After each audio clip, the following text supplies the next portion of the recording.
welcome everyone. My name is Matthew Vitz. I am a professor in the history department. I teach Mexican and Latin American history. I'm also the director of the Global South Studies program here at UCSD. Global South Studies is the main sponsor of this event. This event is called Climate and Environmental Justice in Southeast Asia. So, you know, as climate destabilization worsens, it's really so important that we at college campuses like UCSD create opportunities for people, for voices from different parts of the world to share their stories and to share their efforts to build climate and environmental justice. So this event here right now marks just one of these efforts. Global South Studies, this undergraduate, small undergraduate multidisciplinary program with a major and minor, is within the larger Institute of Arts and Humanities here at UCSD. And our mission at Global South Studies is threefold: to introduce students to the concept of the Global South, as well as the older concept of the Third World, and interrogate their origins in political struggle and cultural production. Two is to introduce students to the various historical, cultural, political, and economic perspectives on the Global South and its relationship with the Global North. And three, to teach students the stories, concerns, and issues of Global South communities. And I would also add, as a kind of an addendum to that last mission, we're really interested in building relationships with communities in the Global South and communities such as Southeast Asian communities, Latinx communities in the region of San Diego and Tijuana. This event would not have been possible without generous support from various co-sponsors across campus. So I want to briefly name them and thank them. International House, Muir College and the Environmental Studies program, the Nature, Space, and Politics Working Group, which is part of the International Institute, the Science Studies program, and the social movement organization on campus, the Green New Deal at UCSD. I also really want to thank a number of different students who are on this session right now at UCSD and other individuals who have offered valuable help with this event, from here in San Diego all the way to East Timor and probably beyond. And I apologize if I'm missing anyone here. I now want to give a land acknowledgement, which is an acknowledgement borrowed from the Green New Deal at UCSD, with the hope that this acknowledgement is not treated as some sort of unreflective routine, but rather as an opening for self and collective reflection about being uninvited guests on colonized lands. UCSD is built on the unceded territory of the Kumeyaay Nation. Despite facing centuries of settler greed, genocidal policy, and dehumanizing treatment, the Kumeyaay people maintain their political sovereignty and cultural traditions in the San Diego-Tijuana region. We stand in solidarity with the Kumeyaay people, recognize their struggles for recognition and against extractivism, and uplift their stewardship for the land and region where we live, work, study, and love. So now I'd like to pass the mic to the manager of the International House, again, one of our co-sponsors for this event, to Adam McKinney, who is going to say a few words about the program at the International House. So take it away, Adam. Thank you, Matthew. I'll be really brief. My name is Adam McKinney, and I'm the manager, as mentioned, of the International House here at UC San Diego. iHouse is a living learning community and a globally themed programming hub, but I'm mostly here to just let any UCSD undergrads know that your attendance here this afternoon counts toward the Globally Engaged Triton's co-curricular record opportunity. and I'll drop a link in the chat for those of you who may not be familiar. Please feel free to contact me with any questions via chat. And if you're interested in similar events, I encourage you to keep tabs on the iEvents calendar, which I will also drop in the chat. But without further ado, I will pass it back to Matthew and look forward to a great program. All right, thanks so much, Adam.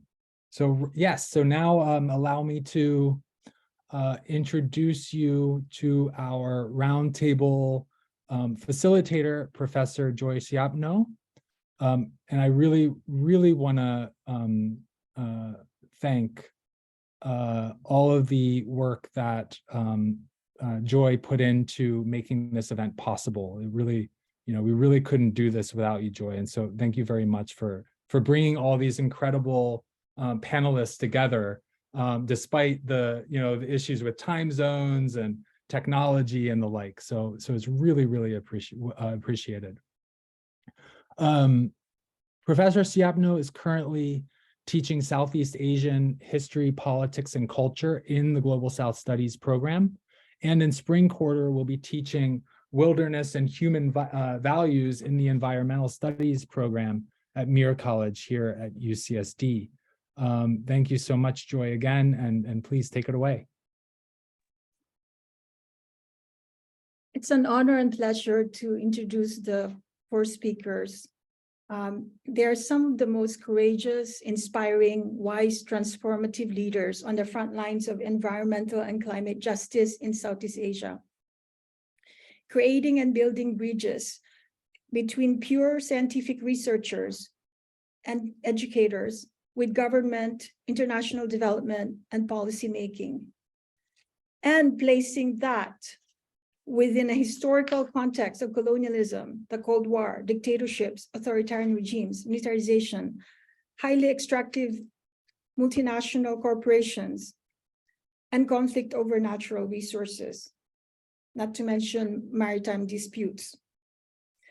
So I'm just going to read their short bios. Sheila Coronel is a professor at the Graduate School of Journalism, Columbia University. She's also concurrently director of the Stabile Center for Investigative Journalism. Demetrio Carvalho is the Secretary of State for the Environment, Government of Timor-Leste, East Timor. He was the recipient of the Goldman Environmental Prize in 2004 and a co-founder of Fundação Haburas, an environmental NGO in East Timor. Dr. Therese Nguyen Thi Phong Tam is a senior lecturer in the Faculty of Social Sciences, Universidad Nacional Timor-Leste, UNTL. She is a director of the Master's Course in Community Development. Dr. Kim N.B. Ninh is currently a senior advisor at the Asia Foundation and formerly served as the Asia Foundation's country representative in Myanmar and Vietnam. So the first question that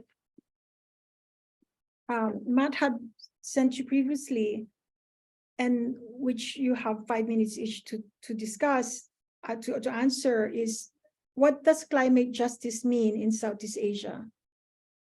And the second question is, what tools, mechanisms, or strategies do we have at our disposal to achieve it? So I just wanted to mention that Deo said he has to leave, and I was wondering if it's possible to change the order, if you're all right with that. Is that okay? Is that all right if he goes first, or Sheila, is that okay? Kim, Tam? Yes? Okay. Go ahead, Deo. Thank you, Professor Joy. Again, good morning, everyone from Timor-Leste. Good afternoon to everyone there in the United States and also in the region of Southeast Asia. I'm very glad to join you in this morning conference on Southeast Asia student class, especially related to the topic of environmental justice. My reflections in responding your first questions. Timor-Leste, in the context of Timor-Leste, we have, when we're talking about environmental justice, when we're talking about climate justice, it's really strong connected to our past history and the legacy living with our people today. Remember, Timor-Leste was a Portuguese colony for 5 years, 500 years. Portuguese discovered Timor-Leste or came to Timor-Leste using their simple, I can say, technology at that time, but they focus on what the project they introduce the political mercantilisms, taking all forest resources at that time to keep them survive, and also connecting to monarchy regimes in Portugal. And according to the scientific information, if we read 500 years the work of Timor-Leste, only about 100 years sandalwood that before very popular in the regions come to distinctions, and other species related to the mercantilism project, and come close to the century of 19, monarchy regimes collapsed in Portugal, and Republican became into power. And the first time Republicans sent Governor Celestino da Silva, the man introduced coffee plantations in big plantations, and also introduced, in the same time, introduced, I just translated, fintas is human taxes, or fins in English, if I'm not wrong, to everyone's 8 years old. And at the times, local community have to pay 30 pataka. It means he or she has to work up to 3 or 4 months labor work to have that amount to pay their fintas. And local people, local landowner people became afraid with these introductions, because Portuguese also introduced new land regimes called aforamento, and from that the landowner gave their land to deportados from Mozambique, Bissau, or from Portugal, or even from India, and then changing the landowners' structure in Timor. The new deportados come to Timor, became the big landowners, landholders in Timor, and the camponesa, small farmers, lose their land. Today, from the research concluded that about 28% of Timorese people depend on coffee economy. But when we're talking about income from coffee today, coffee productions has very low, and coffee price in the international market also sometimes decline. If we also compare to the situation during the regime of dictatorial system under Indonesians, they also brings new regimes in the coffee economy. Remember, PT Denok was established by military operations groups to control coffee market, and I remember very well from 1981 to 1982, before the opens of province of Timor, military controlled people not to bring or transfer coffee from district to Dili for have different market opportunity. So that's bring conditions to the people not to depend on coffee economy. And today, when Portuguese left Timor-Leste, our coffee plantations reached 72,000 hectares. Today, only 51 hectares, and the income for coffee farmers only $300 per year. That's the legacy of colonizations and dictatorial system apply and develop multi phase poverty to a coffee farmer. And today, if I can, very short, to the measures and the strategy to solve. To solve this type of historical injustice, we need to have innovative programs and different type of legal framework to deconstruct this type of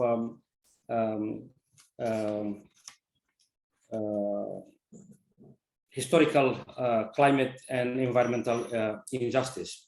Sorry, Deo, I'm very, very sorry to interrupt you, but we're gonna talk for 5 minutes each, and then we'll get back to you again. Is that all right? Yeah. So, Sheila, and then Tom, and then Kim. Good.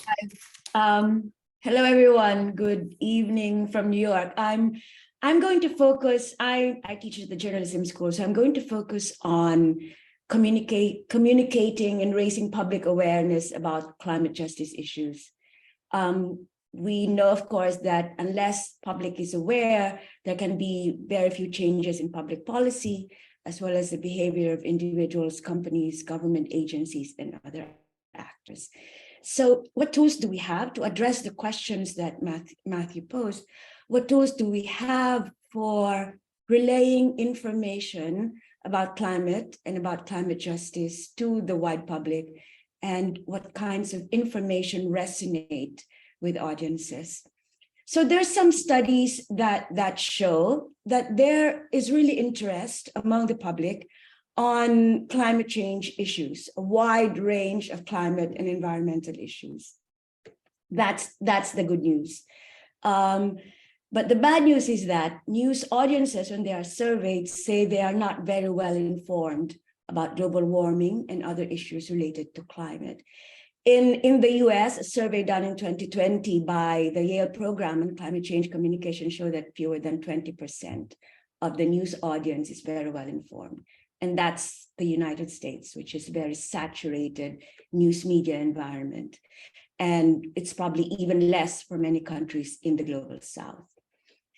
What we've seen is that news audiences don't see climate news or climate information as connected to their daily lives. What we've also seen around the world, this is from the Reuters Institute's recent study, that many audiences around the world are exhibiting what they call selective avoidance of the news.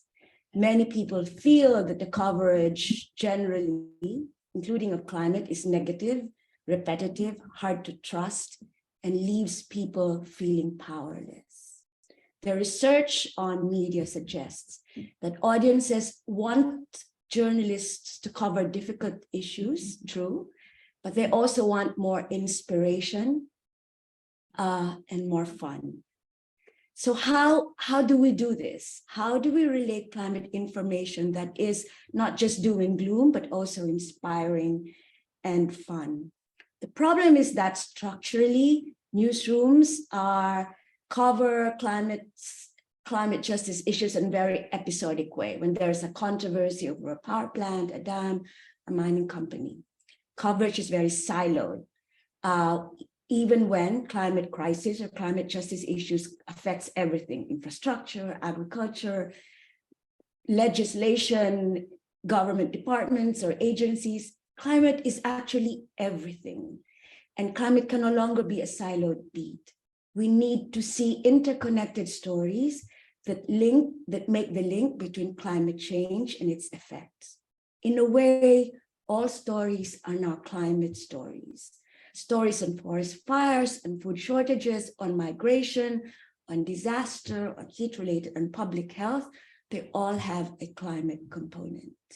The problem is that journalists, like all citizens, lack a basic understanding of the science behind climate change. What of the forces that are driving that change and what is at stake in order for us to have a livable planet and how to fix it. So one of the tools that we really need to do is maybe look at how we can better educate. And education is not just the journalist's role, but all institutions in society, academia, churches, governments, civil society. How we can educate our citizens and our journalists on making that links, because unless citizens make that link between climate change, public policy, and their daily lives, that change, positive change, will not be possible. The good news is that many newsrooms are responding very positively to the climate crisis. The Reuters Institute survey of 303 media leaders in 53 countries done last year found that nearly half of news organizations they surveyed had formed dedicated teams to cover climate. And more than 40% had taken steps to ensure climate is covered by all beats. I'm not sure that is happening in Southeast Asia, where climate coverage is still very traditional, very siloed, and very episodic. What we need really is a community of journalists and a community of advocates who can put more nuance and more interconnected coverage of disaster, public health, of the economy, questioning development models that stress growth over environmental protection and over social equity. We also need to give more, journalists need to give more voice to the movements pressing for climate justice. And there are many all around Southeast Asia. I was recently in the Philippines and I was in a slum in Manila where I was witnessing a discussion of climate activists together with slum leaders whose main concerns in the past were housing.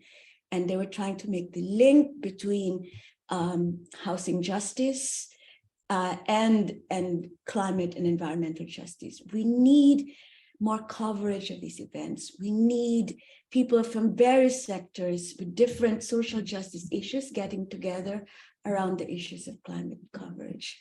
We also need to show concrete action and what policy options are available. We need also to show good news and good solutions, not just doom and gloom. We need to empower people with a sense that they have the power to make changes that will have an impact on a global crisis. We need to overcome the sense of powerlessness. So that's my 5 minutes worth of. Thank you so much, Sheila. Tam?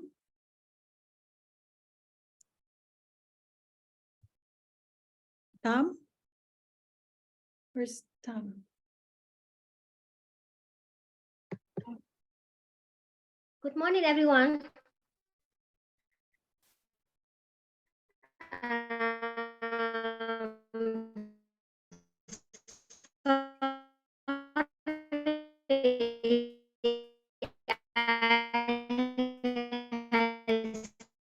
Try removing your video because we're having a hard time hearing you.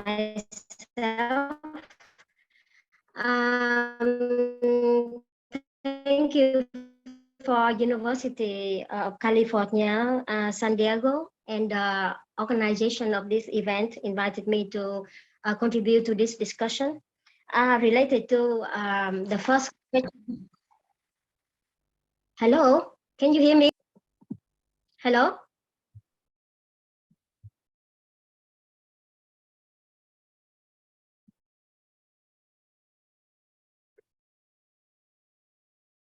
Sorry, my internet disruption, sorry. Can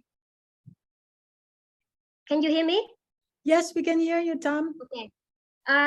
Quickly, I'm talking about the first question, Professor Matthew. What does it mean is climate change justice? This question draw me the following question, but I will not going to go deeply to those questions, but this is for all of us to think about the climate change justice. We need to know which countries are consuming more energy and which countries are consuming less energy, and who discharge more carbon emission, and who are more affected the impact of climate change.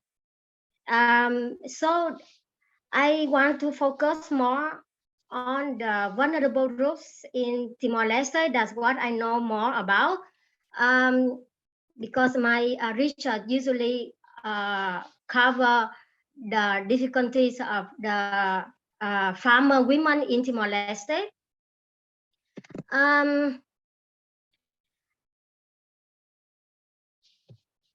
Why I'm talking about this? Because as we still remember that in the climate justice, the women movement for climate justice in Bali climate change conference in 2007, they have the slogan like this: there is no climate justice without gender justice. Why is connected to gender justice? Because a lot of research, a lot of survey in Timor-Leste pointed out the most vulnerable population to climate change is women, children, people with disability, elderly, and now it's more than talk about the inequality between women and men.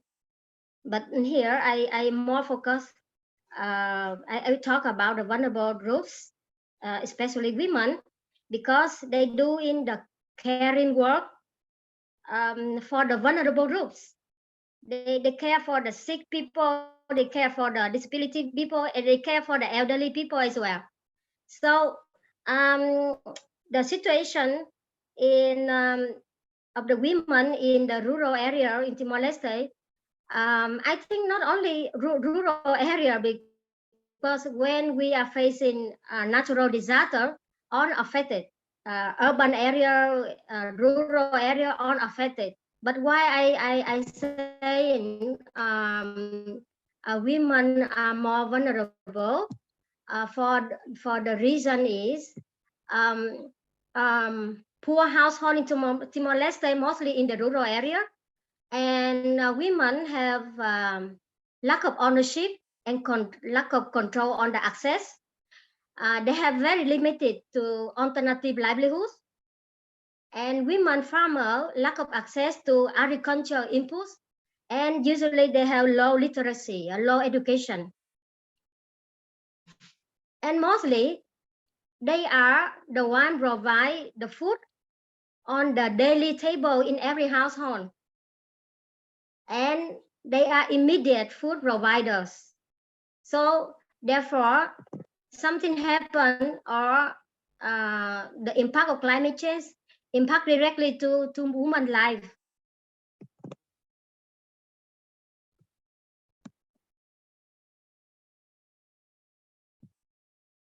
The second question is what is the strategies to responding to this problem?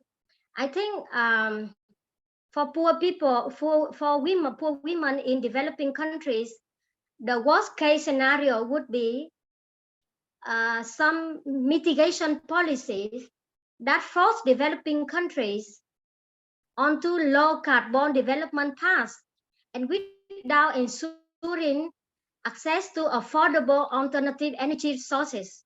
I have been doing research on the improved cook stove for the women, and I see that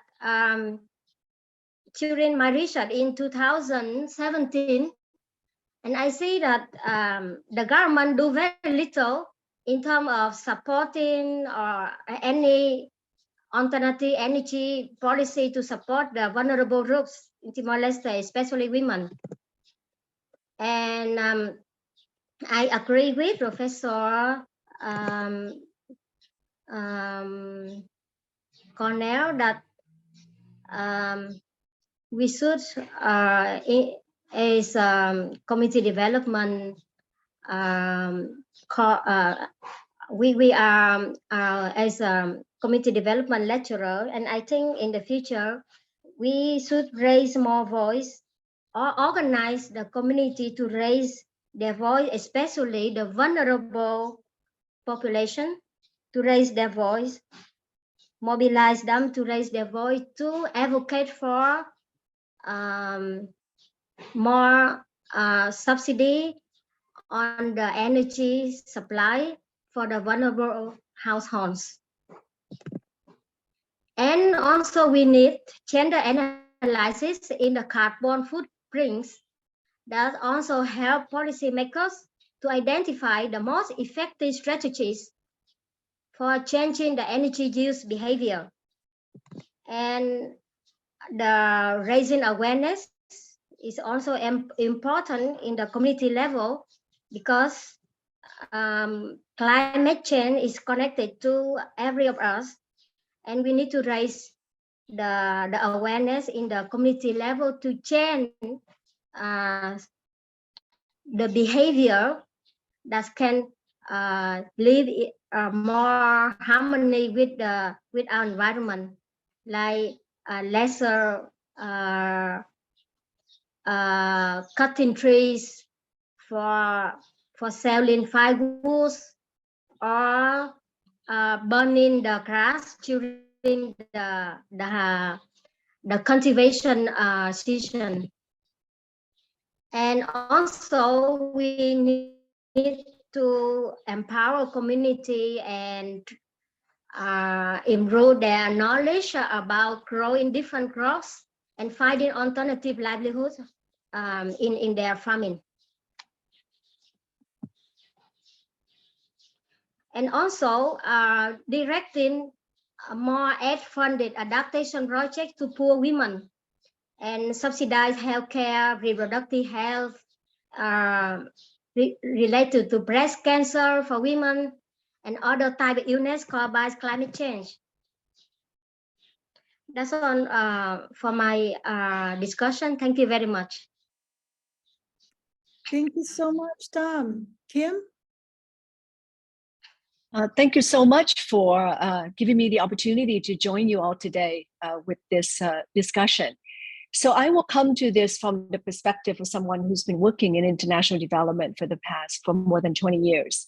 And if we take Matt's question and go back to the basics of what constitute climate justice or environment justice, just the notion that it acknowledges the adverse effects that climate change or environmental change issues have on different populations. That would allow us a window to discuss both internally developments within a country in terms of development process, but also externally on a global level. So I will tell you that more than 20 years ago, when I first started in development, environmental issues are very much a niche area. We talk about education, we talk about gender issues, we talk about governance issues, but environment was very much viewed as a as a smaller side area rather than front and center of the development process. And so in that regard, how much things have changed, things have really changed in the past decade, I would say, to see slowly and one thing that Sheila is very correct is that the rising awareness that has permeated societies and communities in many parts of Southeast Asia over environmental issues that I think really made a significant impact, as a precursor to understanding and accepting the changes coming with climate issues. So on a set of issues as complicated as this, any strategy we look at would have to be multi-pronged, numerous strategies at one time, and a lot of that is cumulative. And what I would say is that over the years, what I've seen is the sort of the investment in building civil society, the investment in building connections among groups, in networking, in regional groups, in regional groupings, in supporting the media. Perhaps initially was not so focused on environment, but that built the institutional structure outside of government for these kind of conversations, these kind of work to exist. I happen to live to been very honored to have lived in places like Vietnam and Myanmar, with very different kind of development entry points in these processes, and that is something that perhaps we can come back to when we have the opportunity to open up the conversation among ourselves. But here I see sort of there's efforts at the community and at the societal level in terms of raising awareness. But over time, the sophistication of some of these strategies has really grown. In the past decade, for example, the push in civil society toward much more focusing on not simply activism, but also focusing on policy-making process of the past decade has really made a significant difference in terms of bringing different voices to the table in engaging with the government, for example. Government themselves have also taken on board many more issues related to the environment and climate change than ever before. And here, if we want to take a hopeful approach, as Sheila has pointed out, there's really opportunity here to really engage on societal side with the government side, for policy making, for engaging in solutions. In a number of places where I work, one see often that government sometimes are so busy dealing with the governance side of issues, with the day-to-day work, that sometimes they don't have the capacity to look at solutions. And that is where that I can really see where civil society work can really make a big difference here. And those opportunities exist. But as the climate change issues grew more dominant, this has also raises all sorts of conflict between government and civil society groups, for example. And so in many parts of Asia, environmental defenders are now increasingly viewed in a much more political ways than that used to be the case. And so in places like Vietnam or Myanmar, they are often silenced through a number of different measures, including long jail sentences. So we are looking at perhaps a moment in which there are fundamental structural change in the global environment in terms of the growth in terms of the growth model that we've been looking at, in terms of how climate change is impacting societies and government, and this also will entail significant structural issues that each country will have to address, and this is where you see potential conflict. Deep conflict can also arise in ways that we haven't seen previously. Whereas we've seen in the past, youth movement in Southeast Asia, I think, has also made a really significant impact here. And so increasingly, we're focusing on addressing a newer generation, much more savvy with communication technology, using the current technology to build platform, to actually, in many ways, they're becoming much more sophisticated than even government agencies in terms of providing data, in terms of providing resources, information. But oftentimes, where we see the potential for this is often isolated. The opportunity here is one of the strategy is to build platform and linkages among these groups with a wide-ranging a set of potential solutions and information and databases to come together in order to have impact on what government will and will not do. The other thing I would say, and I think this is a really important forum, is that for as many years as I've worked in international development, there's always a really not sufficient linkages between academia and what civil society can do. And I come out of academic life. And it always struck me how that is something that we can do so much more than we have been able to. And this is such a perfect forum to discuss how those kind of collaborations can happen. Activists oftentimes don't have the time to do detailed analysis or to gather information, although as I mentioned, this has been changing quite a bit in the past decade. But how do we bring this sort of longer range analysis to the discussion that actually would make an impact on populations and groups that can really make a significant difference, and also contribute to wherever opportunity may lie in providing support to government as they also seek to deal with really difficult circumstances facing themselves and their populations. So I'm hopeful in that regard, although no matter what we do, ultimately, we are also looking at the politics of countries. Also we've mentioned in this conversation already the issue about authoritarianism, issues about the ability of engagement, of freedom of conversation and discussion and engagement in civic life, and that will continue to be the case. And unless we continue to address that, then the larger issues of climate change will also be difficult to bring.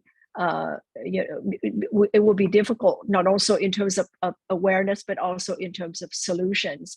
And especially in places where you look at Vietnam and it's a major coastline, and we are looking at significant impact on that whole coastline, and even the major cities of Vietnam are looking at the potential of being underwater in the next few decades. We turn to look in the case of Myanmar, and that is a country now under authoritarian government. Environment defenders can hardly have a place to have a say, and in addition, the kind of natural resources that Myanmar is blessed with is now being exploited. In fact, even for the green economy that the global world is moving toward, there's exploitation going on there as well, without addressing the political side. So let me leave it at that and return this to Joy for the larger conversation. And I'm looking forward to that. Thank you so much, Kim. And I think we still have a bit of time before Deo has to leave us. So I'm going to go back to Deo for the second question, because I don't think you were able to answer it. What tools, mechanisms, or strategies do we have at our disposal to achieve environmental and climate justice? And as a government official, do you have the capacity? Because yeah. Thank you. The first things we have to do is changing our paradigm from being victim to the climate change to a perspective as a leader. Leader should bring solutions. We not only living and criticize our historical legacy, cause our environmental injustice. We need to find opportunity to solve the problems. And one of the solutions as leader, we need to reform and engage a global multilateralism cooperations in environment, related to environment. We have Rio conventions such as United Nations Conventions on Biodiversity, United Nations Convention Framework on Climate Change, United Nations Conventions on Combating Desertification. These all international cooperation that we see we can engage more and bring more opportunity and capitalize resources to solve environmental problem in Timor-Leste. During my leadership as environmental state secretary, I am able to negotiate it in different opportunity, and we have brings more fund to Timor-Leste related to climate change and environment. For example, the Global Environmental Facility, a specific fund established under Rio Convention to solve environmental problem in global arena. We have already captured more than 50 million. And the Green Climate Fund, my ambition is before I ending my missions, if I possible, capturing 100 million US to solve environmental problem. Up to date, we already mobilized 55 million for different type of environmental and climate related activity. In terms of negotiations for changing the context of the contents of conventions, we strongly involved in LDC's group and SEEDS and LDC's group, 44 members in that group. We not only participated as member, but we show our leadership in leading the 44 SEEDS and LDC's group, negotiating the interests of 44 countries on climate funds, on different technology transfer, capacity development, etc. We also bring opportunity to deconstruct the injustice conditions to our coffee farmer, as I mentioned before. Today, Timor-Leste government allocated to my office 2 million to support initiative from coffee farmer for the carbonizations. We, Timor-Leste, the global trend is race to zero. Timor-Leste, from the climate change impact, we have already affected by the sea level rise. Sea level rise today affected Timor-Leste 0.05 centimeters a year. And our emission is very low, 0.003% from the global emissions. So Timor-Leste no need to raise to zero. The global leader call for raise to zero for and also commitment to achieve 30 by 30, mean 30% of the global spare conserve in oceans and also in terrestrial area.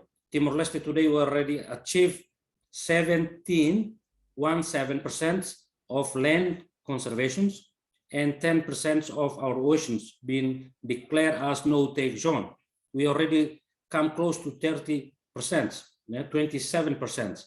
So we, in terms of shifting our paradigm from being victim to leaders, we already demonstrated, I think, a very huge example I have mentioned. There are conditions like funding, mobilize more funding to LDCs. The North Group and the big consumer of energy from Conference of Party, Climate Change, Biodiversity, pledging to increase their fund to solve environmental problem, but it's still moving very slow. And we associated with the group, pressure group like LDCs, SEEDS groups to make our voice more strong. And we hope by strengthening global multilateralism on environment, we can also bring more opportunity to serve LDC's country in the Southeast Asia group. In terms of intervention to coffee farmers, for example, the amount we invest this year we able to plant 7 million to 10 million trees. That's if we calculate it to carbon market, very huge. Coffee forest, coffee plantations already seen as a secondary ecosystem, provide ecosystem services, as sources of water, as sources of soil fertility, and sources of income to the community. So if we restore our coffee plantation, we also restore our environment. But more than that, we increase Timor-Leste capacity in sequestering carbon. And from sequestering carbon, we can promote our farmers' coffee shade tree to international market for carbon trading. And today we already mobilize from carbon trading. I hope by the end of this year we can bring 30 million for coffee for carbon trading in Timor-Leste. One of the example is installing of 1.5 million saving energy cooking stove. Remember, the women's affected by indoor pollutions because our traditional cooking system. If we can improve saving energy cooking stove, we also will contribute to improve our health index, including distributions of water filter to public health issues related to poor environmental conditions. One is indoor pollution, another one is consume of what called poor water treatment to the public. So by distributing to every household water filter, we will also reduce kidneys problems and other health problems related to poor water conditions. I think Timor-Leste have no obligation to pressure our emissions. We always, in the negotiation, we stated many times, the Green Climate Fund, the Global Environmental Facility, Adaptation Fund, and other funds allocated to solve environmental problems, including support the poor and the LDCs groups, is not grant. It has to be seen as historical responsibility for their exploitations of natural resources in uncontrolled way in the past and today. If we want to build a just planet, North-South corporations in different way need to build. Thank you. Thank you so much, Dio. Thank you. Sheila? Yes.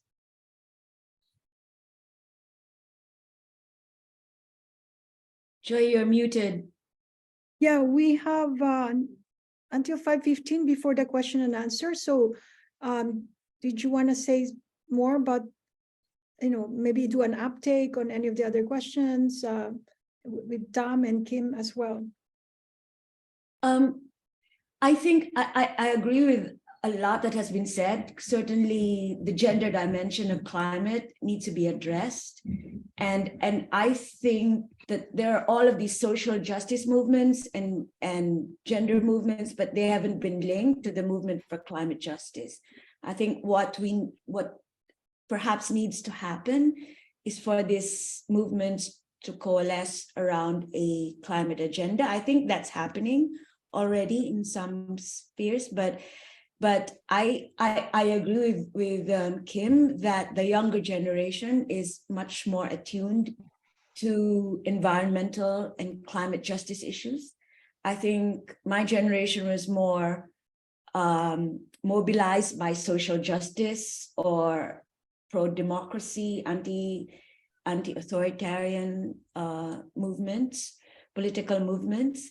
But I think we have a younger generation who's in fact taking the lead in many of the movements for climate justice, using, as Kim said, very innovative methods, digital, social media, innovative protests. to raise awareness about climate justice issues. So I think it's great that we have many young people here, but maybe we should hear from them about, what they see are, the nature of social movements have changed so much because of the nature of global communications and technology. There's varying schools of thought about whether that's necessarily a good thing or a bad thing. That maybe people feel that when they tweet something or post something on Instagram, that that's equivalent to political action. But how do we sustain energies for climate justice movements? Because I think they are very important in bringing about change in both locally as well as globally in terms of climate justice. I would like to add. Hello. Yeah. Related to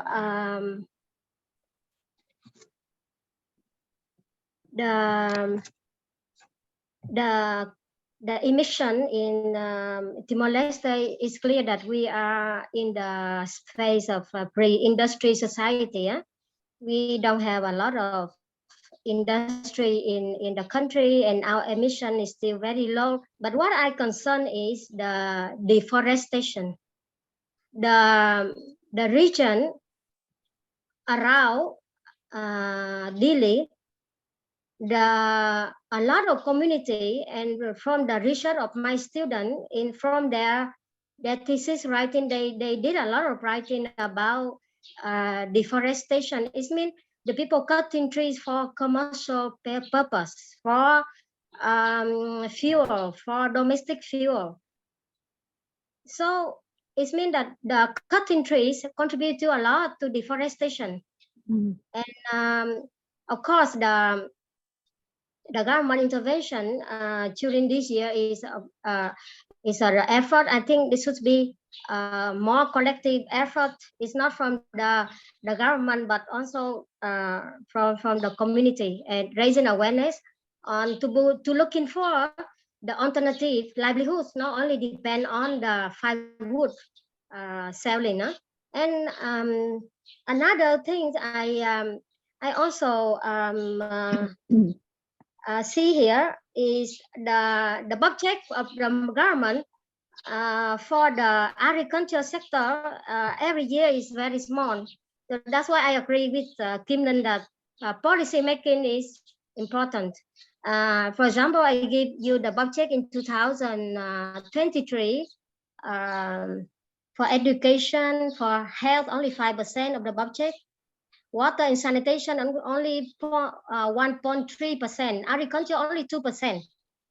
I suppose the agriculture should invest more budget on that, because now the most of the population, most of the farmers depend on the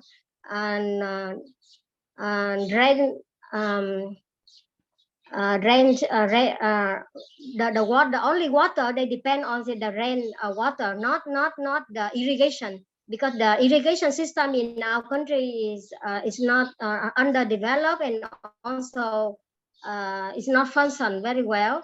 So I mean that the investment in agriculture is also the solution to secure the food insecurity in our country. So it's mean climate change is something is not one part of the government working, but it's a interlinked, it's a holistic approach. It's from education, health. I think every sector in our country should talk about, should think about climate change. Health also think about climate change. Education also think about climate change. Infrastructure think about climate change. Agriculture also think about climate change. It's not only the Secretary of State of Climate Change talk about that. Thank you very much. I just want to add 2 points. Can you hear me? Yeah. Okay, Yes. I just want to add 2 points. One is I want to follow up to to Minister Deo pointing on MNC, multinational corporations. But I want to take that at the national level, because there is room here to work with local business community, with national business community in this effort as well. Over time, I've also seen that the business communities have become much more interested on in these kind of issues than before, and there has been successful efforts in Vietnam, for example, working with the business associations and looking at how to address or how to even be ready for natural disasters, because through dealing with business communities, in many ways, you have another angle in addressing these issues with the workers community, for example, and with the local communities, where these kind of impact can really affect local communities and their livelihood. So I really would want to emphasize that there is a strategy of working with the business community within these countries to address these issues. So that's one area I want to highlight. The second is that I often find that these kind of strategy or solution can be very country specific or community specific, but it does lend itself to potential opportunities or lesson learned or adaptation across Southeast Asia that we often sometimes don't get sufficient models to examine. And so one of the area where a number of groups have tried to do, and I think will need more effort and more as things change, is how do we address these issues at the community level? Where has it been successful? What factors allow it to be successful? And that can help cascading that kind of learning across the region. And I think a lot more of that could be done. A sense of sharing information, and as we've mentioned earlier, things are changing, and so strategies are changing in ways that sometimes we are not fast enough to pick up. I just tell you for one example, in Myanmar, where in many ways, it is probably the most dire situation in Southeast Asia at the moment regarding environmental issues, and yet young groups of NGOs and environment activists have been able to use satellite imagery, for example, to document changes in deforestation. In order to in their own effort, in order to document what is happening in the country, using and obviously social media and other platforms becoming a way in which they can communicate. So there are ways in which these things are happening that at a pace that we that we can help to pick up and to expand across the region, and I think that also helped to emphasize the creativity that exists in the region in addressing a number of these issues under a variety of conditions and political contexts that can really help to inspire, and perhaps in this arena, Sheila, media can help to make this an exercise in ways that is is much more inspirational and fun to the readers, for example, but that can also contribute greatly to what's happening across the region. Thank you so much, Kim. Matt, should we open it now to question and answer? Do you want to? Yeah, that sounds great. Thank you. Let's do that. So for anyone in the audience who would like to ask a question or share a comment or a story with us and with any of the four panelists, please feel free to do so by raising your digital hand on Zoom or putting in a comment in the chat. So yeah, the floor is now open. Maybe I can, unless someone raises their hand very, very quickly here, maybe I can chime in with a quick question. First, thank you everyone Kim, Tam, Sheila, Deo for sharing your perspectives, your knowledge with us. This is extraordinarily valuable. I don't know, is Deo still with us, or did he have to run? Did he have to run out? I think he had to run out. Okay. Said Yeah, he said he had to leave after an hour, right? So okay. So I guess one question I have has to do with I think it's something sort of piggybacking on something I think Sheila said there in the second round about so many earlier generations were influenced or inspired by questions of social justice, economic justice, anti-authoritarianism, democracy, racial justice, economic justice, like all that whole sort of social realm, which was so often juxtaposed against or separated from the kind of environmental realm, right? The sort of environmental activism. And I'm just wondering if anyone would like to share their thoughts about how we kind of can bridge those two worlds a little bit better, because I think you're absolutely right, Sheila, that younger generations are kind of very much inspired by or interested in sort of achieving climate justice. And of course, for those generations, climate justice, it's not about like some nature out there. I mean, certainly there are some where it's like wilderness protection and national parks and be in nature. Especially in places like the United States, where that's very common still. But for the most part, these younger generations see climate justice as very much entwined with these questions of social and economic justice and, anti-colonialism, decolonization, et cetera. But I think there's still, right, I see it when I teach that, for example, I'll just give you a story. When I teach history of Mexico, I have the students do this final project where they get to choose a particular kind of set of problems with contemporary Mexico. And, it's borders and immigration, it's sort of class and economic questions of inequality, it's democracy, it's gender, and then it's, I have one for climate and environment. And that's the one that gets the fewest. And so I kind of see this, I see a lot of energy, but I also see limits to it. And I'm wondering if you have any thoughts from the perspective of Southeast Asia or your own work about maybe how we can do a better job of bridging these realms. Thank you.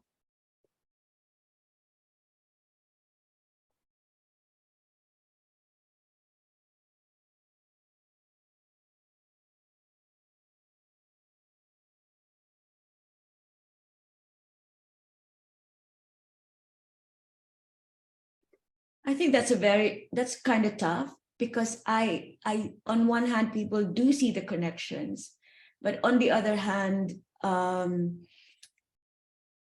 these complex connections, it's hard to make kind of a simple slogan or something that will mobilize, that's easy to mobilize. I mean, certainly the issues of the disproportionate impact of the climate crisis on women and communities of color, on poor people, is a way to link climate issues with social justice issues.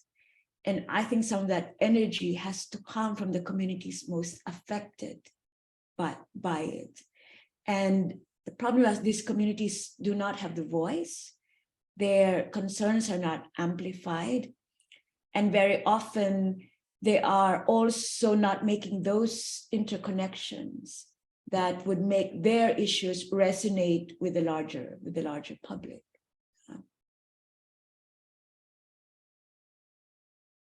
Thank you. So we do have some one hand up. Elisaria Febe Gomez, would you like to go ahead? Yes, thank you very much for the opportunity on Matthew. I'm Elisiare Febe Gomez, working at La Homutuk. one of Timor-Leste local organizations, who is also give lots of advocacy in regards to climate justice. So my questions here, first of all, I would like to say that I agree with Manatam, that here, for example, Timor-Leste, we do have a lot of conditions, of social conditions, especially now we also facing food insecurity here. But at the same time, the government promoting mitigation, as Deo mentioned about, we are trying to adapt with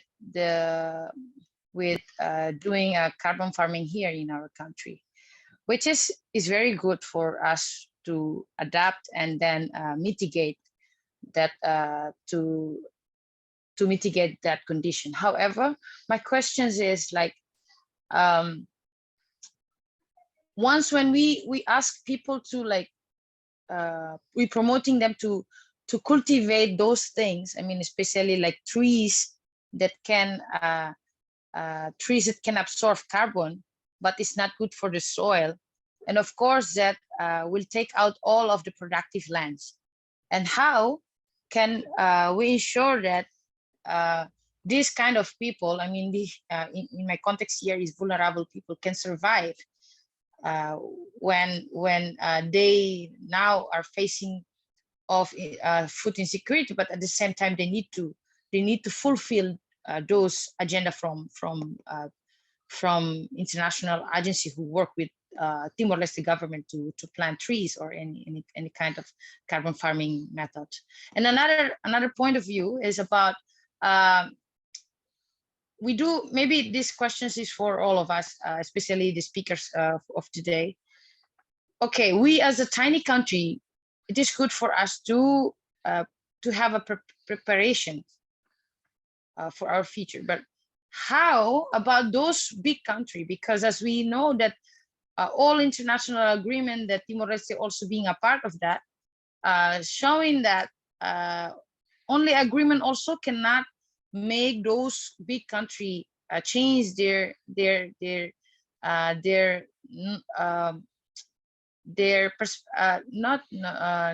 notion, but change their habit in producing fossil what do you say emissions.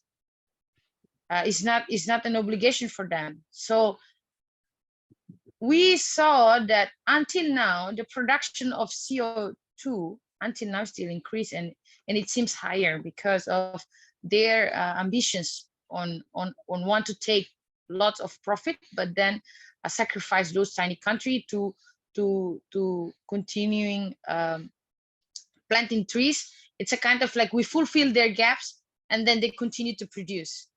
How can we say about climate justice if those big countries cannot take their real actions? So I'm apologize because I'm too frontal in this, but as a tiny country, I don't want to like I'm not agreeing on continuing sacrificing our people that still lack of everything like social services, but then we have to fulfill those interests from agenda from big countries that supporting us via those international agency like Union Europe and other. Thank you, Mount Matthew.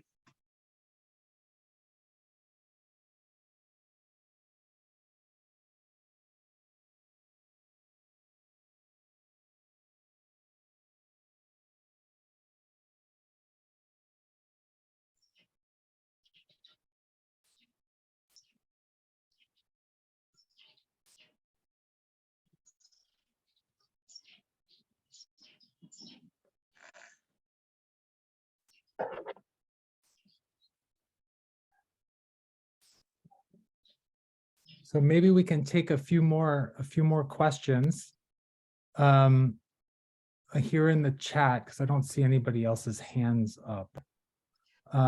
Pilar Medina is asking, what are your thoughts on talking about the climate crisis with more marginalized communities in a non-scientific way? I helped with work on a literary anthology called Harvest Moon that talked about the climate crisis through the use of literature and photography. Do you think that there are other ways that we can effectively communicate and mobilize people to engage with environmental activism through other creative means like popular culture or other forms of art?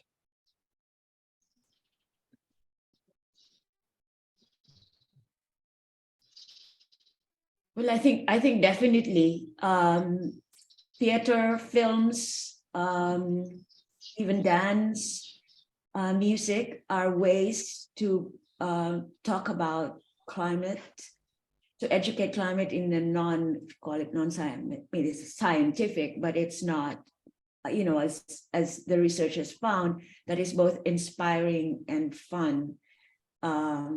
I definitely think so. And I think increasingly communities are becoming aware of that because it's affecting, you know, their livelihoods, their farms, their fishing villages, all of that. I think try talking to them about the connections between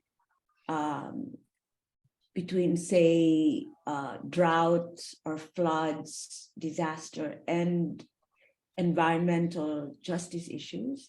I think making those connections and showing that to them is very important in mobilizing communities for greater action.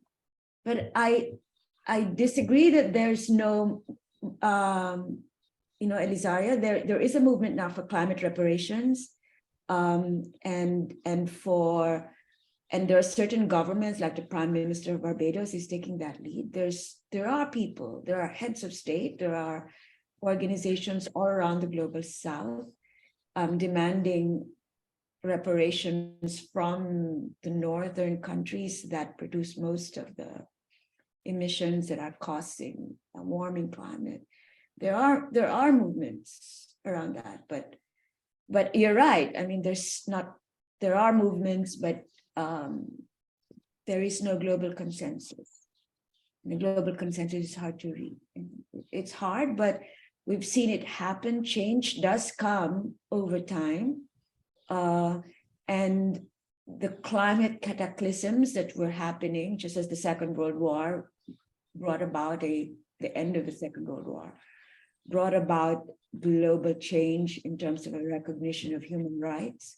Maybe the climate disasters that we are experiencing will somehow force a global consensus on the need to do something drastic about climate.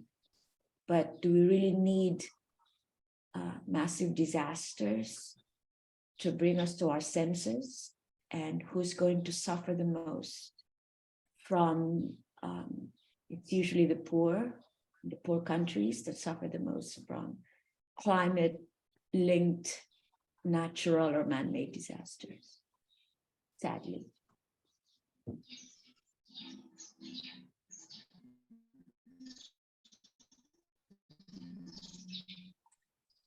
Yeah, I'll just follow up with Sheila that I do think that it is, I feel like there has actually the movement for climate reparation has been much more at the front of the conversation than ever before. So it feels to me it's a hopeful moment. The difficulty is probably that the global communities right now is dealing with so many crises, warfare, pandemic issues, and the like. So I think there are clearly hesitation in terms of cost, but it just seems like the conversation has been taken up in a way that I didn't think was possible before. So I really do think there's a moment of hope. We have to continue pushing on that agenda and see where it goes. But for me, it feels like it's a more hopeful moment now than before. In terms of using other strategies, other communication strategies, absolutely. In some places we've used, I've seen children's book being used very effectively because, again, you're talking about younger generations getting engaged in those issues. But the other side of the coin is that young people tend to be the best educators of an older generation, like their parents. And we've seen this happen, say, in campaigns around anti-smoking, for example, that it's the younger generation that's really pushed their parents to make the change. And so taking off from that, I've seen useful and effective strategies of reaching a younger generation to get at an older generation, to bring them on board in terms of issues and impact.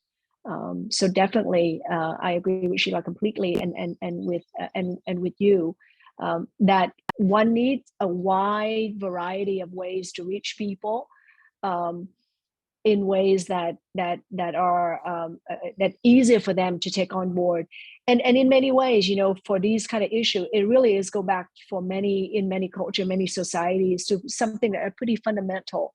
Many of these issues already exist in folklores, in stories passed down from generations. So in some way, it's quite a natural take to make the link between traditions and the larger impact of climate change.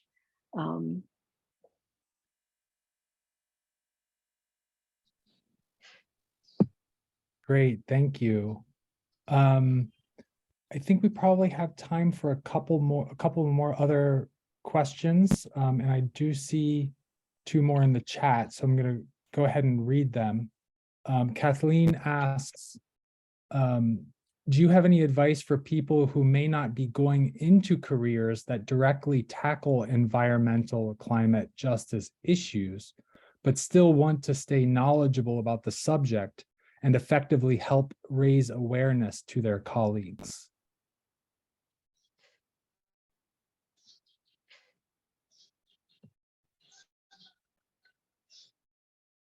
And then a second question from Gavin is about the current extractivist colonialism happening in places like the Congo, particularly around these issues of green growth that now I'm not sure who is talking about that among the panelists, but that was definitely raised in the first part of this discussion, this roundtable. So Gavin wonders, the mining of cobalt has resulted in child slavery and extremely harsh working conditions. How do we fight back? Cobalt being one of these minerals that's very valuable and that is a component of the batteries used to store electrical power from wind farms and solar farms, and batteries like Tesla's battery. So the mining of cobalt has resulted in child slavery and extremely harsh working conditions. How do we fight back and raise awareness against huge companies like Tesla, Apple, etc.? What can we do? What are the solutions? Big questions, of course. Big question. Well, we can take lessons from similar campaigns that have worked in the past. For example, the campaign against blood diamonds, the mining of blood diamonds, has resulted in sort of a global mechanism for looking at the supply chain and ensuring that the diamonds that are sold in the international, it's not perfect, but it has made an improvement in ensuring that the diamonds sold in the international market do not come from conflict areas. We've seen a similar change in opioids, at least here in the US, where big companies have been brought to court and sued and have had to pay massive amounts of money for their aggressive marketing of addictive opioids medicine. We've seen success in tobacco, for example, in the campaign in the globe. It takes time, but we've seen those successes, and that gives us hope, and it should give us hope. I mean, we've seen successes in looking at the supply chain in the fashion industry, where now the big fashion companies are looking at where their garments are being manufactured and whether these comply with safety and good labor and working conditions. So definitely always the key is raising public awareness, mobilizing publics, guilting big companies or governments, making this an issue that is urgent and that is moral. that it's immoral to do this. I mean, the campaigns against slavery back in the 19th century, 18th and 19th centuries were really campaigns about morality. That is this, and making this both an urgent issue and a moral issue, and an issue that has grave consequences on the lives of real people. And so we can learn from all these past movements in the past, and these successes should give all of us hope that together we can do something about whether it's mining of cobalt or the use of fossil fuels, etc. Yeah.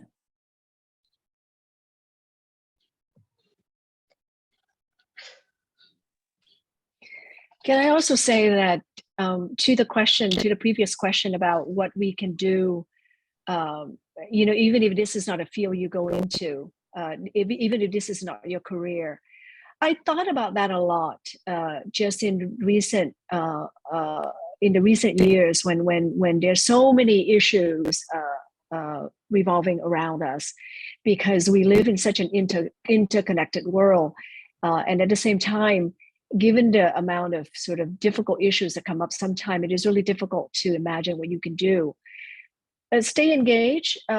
I think more than ever, we are all, if this is the moment, we are environmentalists now, because it's no longer, as when Sheila and I were coming up, in our career, that this is something separate. It is now very much part of our lives, part of the conversation, part of humanity, part of development process. So being, the personal is the political.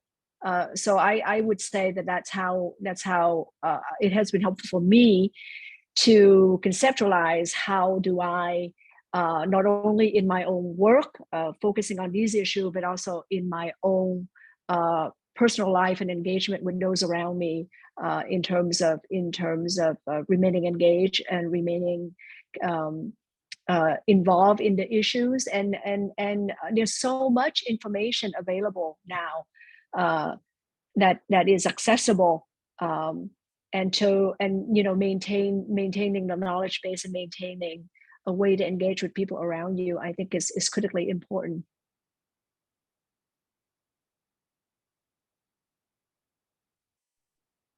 There's a question from Matilde here. Yes. Mati, please go ahead. Yes, thank you. Thank you so much for a wonderful and lively discussion on such important topics. I've been listening and thinking. I'm working on tourism in Mexico, and I'm familiar with, discussions. I'm familiar on how unfamiliar discussions of tourism and climate change are in Latin America. And I was wondering for Timor and other parts in Southeast Asia, if the conversation about climate change happens when people talk about tourism in the political arena, in the academic arena, or in schools. So I was looking forward to hear your perspectives on, is this a conversation happening or not? And thinking about, well, with the opening of Timor now for more international tourism, this is going to be an important conversation moving forward. I was also curious to learn a little bit more about, what sort of pedagogies are in place, maybe in school settings, to talk about climate change. Do they use the word climate change, or you refer to, natural hazards, or how is people on the ground, and particularly kids, in school settings, referring to the climate crisis, or they talk about climate crisis or climate justice or sustainability? What are the words that are sounding there? Thank you. Thank you, Matilde. I will answer your question related to what knowledge I have about primary school, secondary school in Timor-Leste. So far, in the basic education related to the student councils in the schools, So they was trained the student to do school gardening. They plant vegetables so they can consume for their snack during the class, and also to raise awareness on the environmental issues. But I think the main curriculum, I don't have much knowledge about how they insert the climate change issue in the curriculum. I'm not sure, but in terms of extracurricular activities in the school, yes, there is. In our department, we talk about climate change issues, and students interested to do research on this topic. There is, but I'm not sure the other faculty and the other department, because I know the curriculum in my department. I know that we have climate. We have the we encourage the student to think holistic way, holistic approach to everything, not only the linear approach. So natural nature, live harmony with nature is one part of community development principle.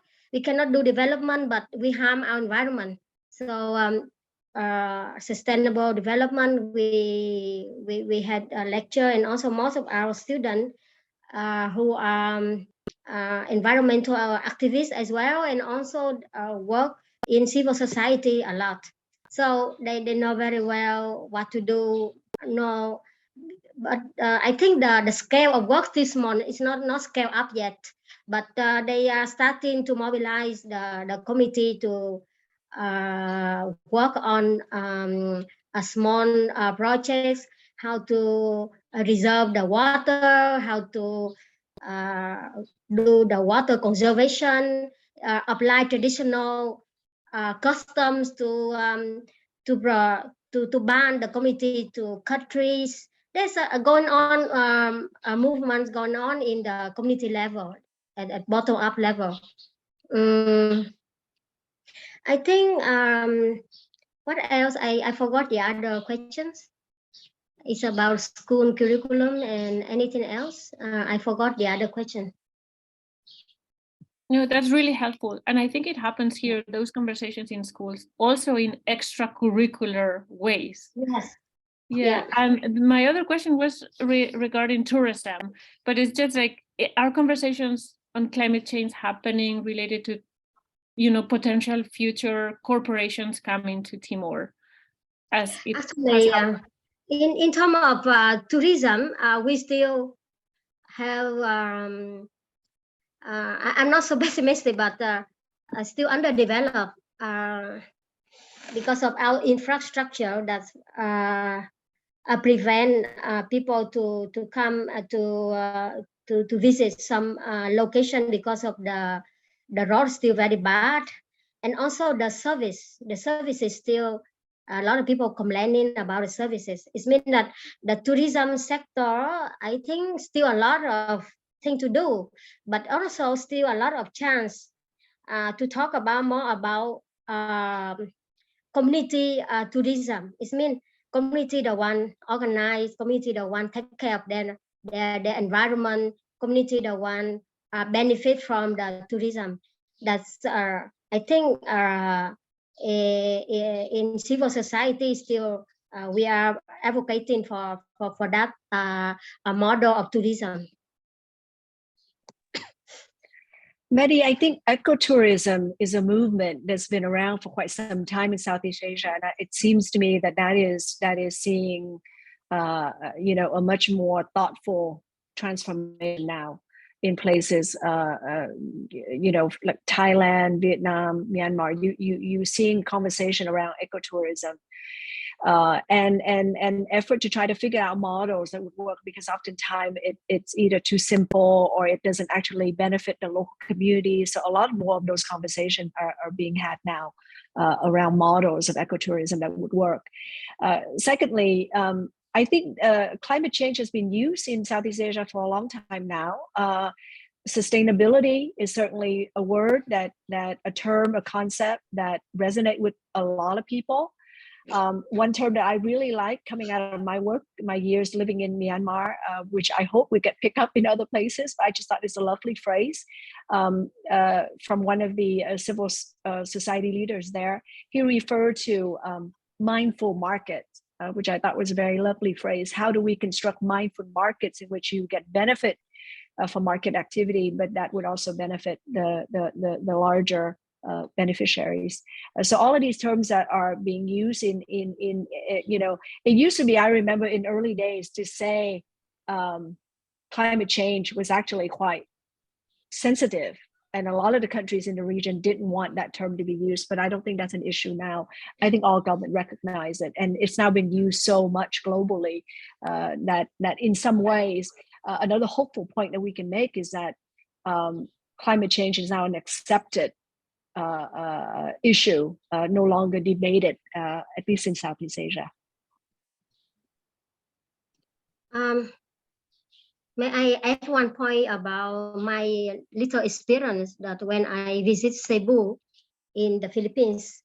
One question I'm asking about the fish supply in Cebu, and because Cebu is around a big island in the Philippines, and Manachoy, no? And I'm asking the local people there, so how do you get the fish? How you buy fish supply from where? Is it from Cebu? No. They said that the fish is not from Cebu, but from the other island. And I said, why? You have a history of very great fishing in Cebu. And they said that because the tourism is growing now in Cebu, and the fishermen using the boat to provide service to the tourists. So they to compare with the fishing, they say that provide the service to the tourists is more profit than do the fishing. So about yeah.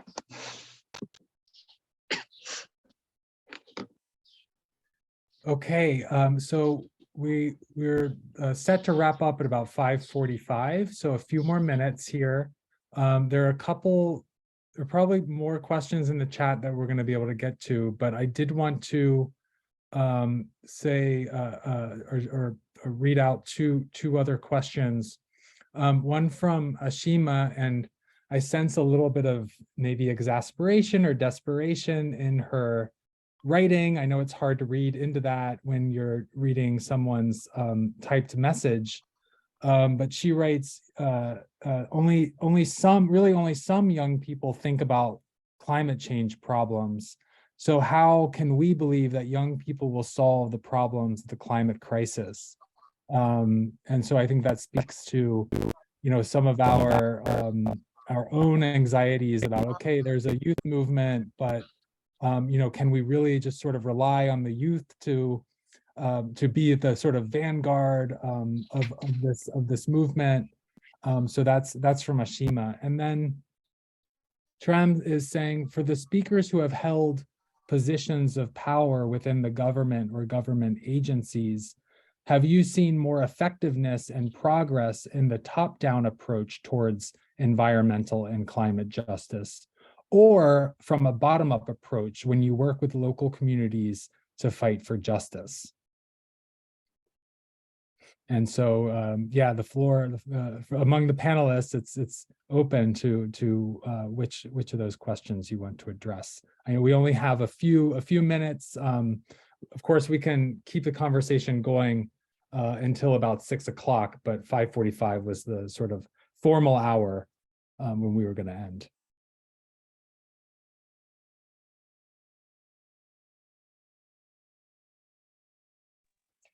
Well, I'm not in a position of any importance in any government. I think the one person we had actually had to depart earlier. But I mean, in my work, it combination of both, I would say. And I don't want to sound kind of Pollyannish about that. But in terms of, for example, the bottom up is in many ways a learning process for government, because they don't always understand entirely what goes on at the local level. And it's really important to have community-based effort or voices in order for the government to fully understand the impact that they make when they create policies. But in the past decade, when civil society had moving much more toward policy making side, is because we can advocate, CSO or NGOs can advocate on many different things, but unless that get taken up into a policy arena, it doesn't last, it doesn't create the impact necessary. So at a much larger scale than we can ever do as separate organizations working at the ground level. So it needs to be, in the perfect world, it needs to have both in order to have that communication and choices and options of what kind of solutions are most feasible and most effective. And there's always trade-offs. So I think that's the kind of conversation that needs to happen. So on a range of issues, for example, communities can push for something, but sometimes it's very limited to that particular area. So you need to have a larger policy perspective in order to create much greater change at a much greater level. So I think it depends on the issues, but on the whole, you need to have both. On the issue of youth, I don't think we want to be idealistic by saying that only the youth can carry the burden of what of this tremendous set of issues and responsibilities. It's just that my observation is that at least if talking about Southeast Asia, that I have seen this incredible energy coming from a younger generation who really integrate environment and climate issues into the kind of work that they do into their hopes and dreams in ways that I think, as Sheila mentioned earlier, in an earlier generation that we didn't have that. But I think it's a combination of both. Where I feel that it really has been helpful is for an older generation with their expertise and experience to support this process. But it's not to say that one generation or another is carrying all the weight. I think we are all in it together now. It's just that an observation is that as younger generation is just much more natural in the integration of climate issues into political, social, economic life. And for us, it has been a much more of a process of coming to it over time. Rather than having to live with it as immediate as a younger generation has to. But I would say that this is something that requires all of us in multiple strategy, in multiple ways, working together. It's much too big for any of us to work on this alone. I think there's a real incentive for young people to do something about it, because they will inherit this planet and they will suffer. My generation will probably not see the worst of it, but I think the younger generation will see the effects of climate change and feel it much more intensely. I sense actually a lot of climate anxiety among young people, and also a lot of a sense of doing something at a very personal level. In their consumption, in what they eat, what they wear, in what they buy, in the way they dispose of their trash. There's much more sense that they have to be personally responsible for their climate footprint, which I don't see in older people. So that gives me hope. You're right. I mean, a lot of young people are clueless about this, but there's never a full consensus on many of these things. What it takes is a critical mass. And I see that there's a critical mass happening among the younger generation.